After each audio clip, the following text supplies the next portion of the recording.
Governor साहब, क्या बिलावल भुट्टो जरदारी साहब जो है वो उस सूरत में वज़ीर आज़म बन सकते हैं जब तक कि पंजाब जो है वहाँ पर अपनी हुकूमत ना बना लें या इतनी सीटें हों एटलीस्ट कि वो वज़ीर आज़म की सीट पर बराजमान हो सके? नहीं, देखिए मैं बिल्कुल 100% एग्री हूँ। पंजाब के बगैर प्राइम मिनिस्टर बनना नामुमकिन है और वो नहीं हो सकता।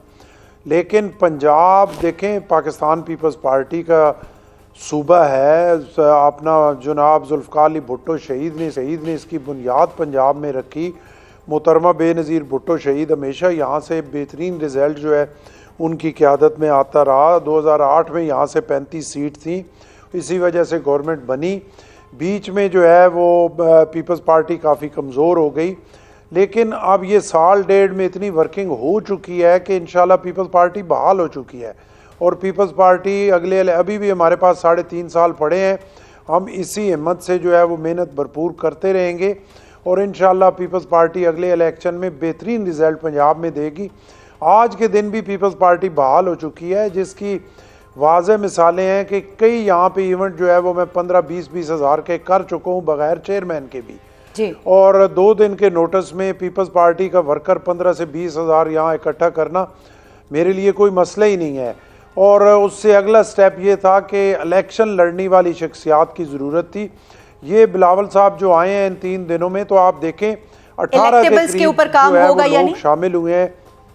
इलेक्टेबल्स के ऊपर काम जो होगा 18 के करीब जी इलेक्टेबल के पे काम हो रहा है और 18 के करीब तकरीबन 13 तहरीके लबैक के जो MPAs और MNAs के कैंडिडेट थे, जिनमें से 40,000, 25,000, 28,000, 18,000, 16,000 वोट जिन्होंने लिए हुए थे वो लोग शामिल हुए। उसके अलावा PTI से लोग हुए, उससे काफ लीग के एक साबिक MPA, 2 दफ़ा के MPA थे, एक दफ़ा चीफ मिनिस्टर के एडवाइज़र थे और पिछले इलेक्शन में जिन्होंने 32-34 हज़ार वोट लिए हुए थे, तो 17-18 के करीब लोग शामिल हुए। अभी तहरीक इंसाफ के कितने लोगों ने आपसे रब्ता किया है?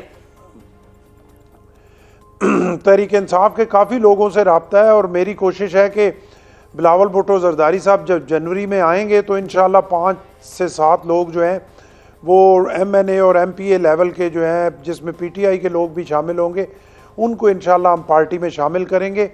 और आप देखेंगे कि इंशाल्लाह ये एक मुस्तकिल अमल है और इससे अगले स्टेप में हमारा ये है कि जो लोग शामिल होंगे फिर उनके हलकों में इंशाल्लाह वहाँ पे जलसे होंगे जहाँ से बिलावल भुट्टो जरदारी साहब खिताब करेंगे। तो एक प्रॉपर प्लान और एक प्रॉपर प्रोग्राम के तहत हम इंशाल्लाह आगे बढ़ रहे हैं और मुझे इंशाल्लाह कोई ऐसी जी गवर्नर साहब, यकीनी तौर पर एक उम्मीद जो है वो मौजूद है और मेहनत भी की जा रही है। एक जयाला गवर्नर वहाँ बैठा हुआ है और पिछले कुछ दिनों से वहाँ पर जो माहौल था वो दिखाई दे रहा था कि पीपल्स पार्टी के नारे वहाँ पर कैसे बज रहे थे। लेकिन मरियम नवाज साहिबा की अगर बात की जाए, CM है वहाँ पर, तो उन्होंने बिलावल भुट्टो जरदारी को बड़ा वार्म वेलकम कहा और उन्होंने कहा कि ये पंजाब जो है वो आपका अपना घर है और जब भी आप यहाँ आएंगे वहाँ इज़्ज़त और एहतराम मिलेगी। तो कहीं कुछ सीट एडजस्टमेंट की बात भी चल रही है और ये भी बात कहीं है कि ऐसा लग रहा है कि जो आपकी उम्मीद है उसमें कहीं ये तो नहीं है कि ਤੁਹਾਡੀ ਗੱਲ हो गई है? नहीं, साड़ी गल असी कदी गल करके आए ही नहीं। अच्छा। साड़ी पीपल्स पार्टी दी तारीख इस चीज़ की गवाह है कि असी हमेशा आवाम नी ताकत ना इकतदार च आए हैं। अगर आवाम साढ़े नाल नहीं, असी गल करके किसी दूए तरीके ना साड़ी पहले ख्वाहिश सी इकतदार च आने नहीं नो हुण ख्वाहिश है। और कोई सीट एडजस्टमेंट या अभी प्री मैच्योर बात है, इस पर कोई बात नहीं हुई। जो मरियम नवाज साहिबा ने बात की उससे पहले बिलावल भुट्टो जरदारी साहब ने जो PSF का यहाँ पे मीटिंग थी उसमें उन्होंने कहा कि मोहतरमा बेनज़ीर भुट्टो शहीद एक औरत थी और वो हमारी लीडर थी और उस वक्त औरत के ख़िलाफ़ फतवे दिलाए गए कि औरत हुक्मरान नहीं हो सकती। आज आप देखें कि जिन्होंने फतवे दिलाए आज वही उस चीज़ पे कैल हैं और आज के दिन अगर मरियम नवाज साहिबा जो है चीफ मिनिस्टर हैं पंजाब की, तो उन्होंने कहा कि वो मेरे लिए बहुत काबिल एहतराम है, चाहे जो मर्ज़ी हो जाए। मैं अपने वर्कर्स को, अपने PSF यूथ और पीपल्स पार्टी के जितने वर्कर्स हैं उनको बिल्कुल ये इजाज़त नहीं देता। लेकिन कि गवर्नर वो साहब, मरियम के बीबी बारे का में अगर कोई बाकी सूबों के साथ एक मुवाजना होता रहता है, मरियम बीबी की जो वहाँ पर काम है उनका, तो आप मानते हैं कि मरियम नवाज जो है वो तमाम दीगर जो सीएम है उनसे बहुत बेहतर काम कर रही हैं वहाँ पे? देखिए, बात ये है, ये तो मानेंगे हम इलेक्शन में जाके, सारे मानेंगे, ठीक है कि अवाम मानेगी तो सबको मानना पड़ेगा। अब मैं आप आज मानते जो है, हैं? मैं आप तो देखे ना बराह रास्त राब्ते में है, पंजाब देखिए, में काउंटर पार्ट है। नहीं, मैं राब्ते में हूँ, लेकिन मेरे मानने ना मानने से कोई फर्क नहीं पड़ता। मैं मानूं तब भी कोई फर्क नहीं पड़ता, और खुदा न खास्ता मैं ना मानूं तब भी कोई फर्क नहीं पड़ता। असल बात तो ये है कि अवाम मानेंगी और वो अपने वोट की ताकत से जिस चीफ मिनिस्टर को सपोर्ट करेंगी, फिर उसी की कारकर्दगी आउटस्टैंडिंग होगी। लेकिन एक बहुत अहम जो है वो वहाँ पर फरीक है उस हुकूमत के अंदर, पंजाब हुकूमत के अंदर, तहरीक इंसाफ। और तहरीक इंसाफ की सियासत को आप कैसे देखते हैं, जिस मुज़ाहिमत की सियासत की तरफ अब तहरीक इंसाफ बढ़ रही है?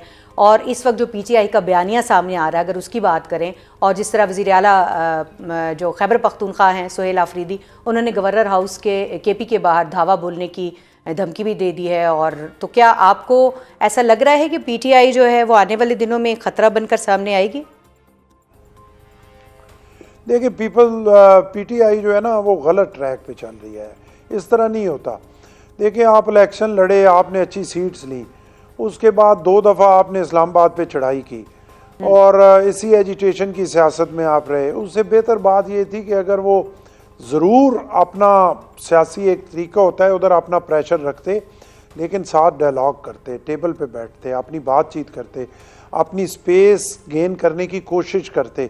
जो तरीका उन्होंने अपनाया हुआ है, इसमें मुझे कोई उनके मुस्तकबिल की ज़्यादा उम्मीद नज़र नहीं आती। जब तक वो होश के नाखन नहीं लेंगे और प्रॉपर सिस्टम के अंदर नहीं आएंगे, तो मेरा ख्याल है उनके लिए सरवाइव करना मुश्किल होगा।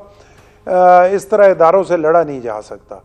आपको ये डायलॉग जो जिसकी आप बात कर रहे हैं जो है, जी गवर्नर साहब, आप जिस डायलॉग की बात कर रहे हैं, आपको लगता है कि वो माइनस इमरान खान डायलॉग होने चाहिए, या इमरान खान के साथ जो है वो डायलॉग हो सकते हैं? देखिए, इमरान खान तो जेल में है, तो उनकी क़यादत जो बाहर है, जो बाहर धमकियां देती हैं, जो दावा बोलने की बात करते हैं, जो सारा कुछ करते हैं, उन्हें चाहिए पहले अपने सूबे के हकूक़ की बात करें और उसके लिए अपनी लड़ाई लड़ें।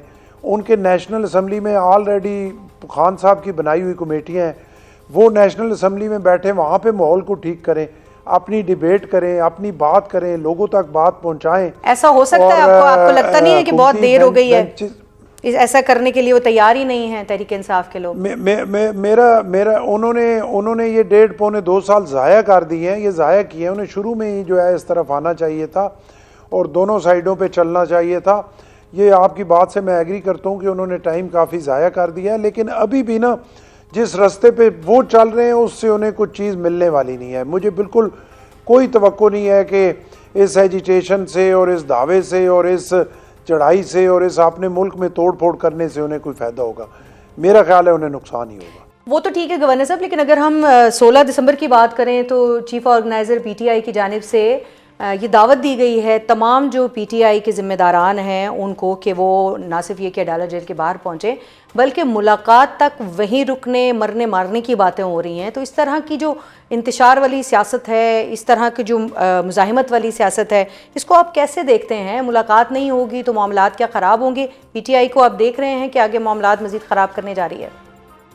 नहीं, बिल्कुल इस तरह सुहेल अफरीदी जो है अब चीफ मिनिस्टर हैं और उन्हें उस चीज़ से निकल के उनके जहन में ये आना चाहिए कि वो एक सूबे के सरबराह हैं और उस सूबे के हकूक़ हैं। वो सूबा पिस रहा है, उसको सिर्फ एक 1 पॉइंट एजेंडे पे जो है उस सूबे का नुकसान न करें, बल्कि एक मैच्योर सियासतदान की तरह जो है अपनी मैच्योरिटी का मुजाहरा करें। और इस तरह की कॉल्स जो हैं कई दफ़ा दी जा चुकी हैं, वो कॉल अपना टाइम भी आता है और फिर टाइम गुजर भी जाता है।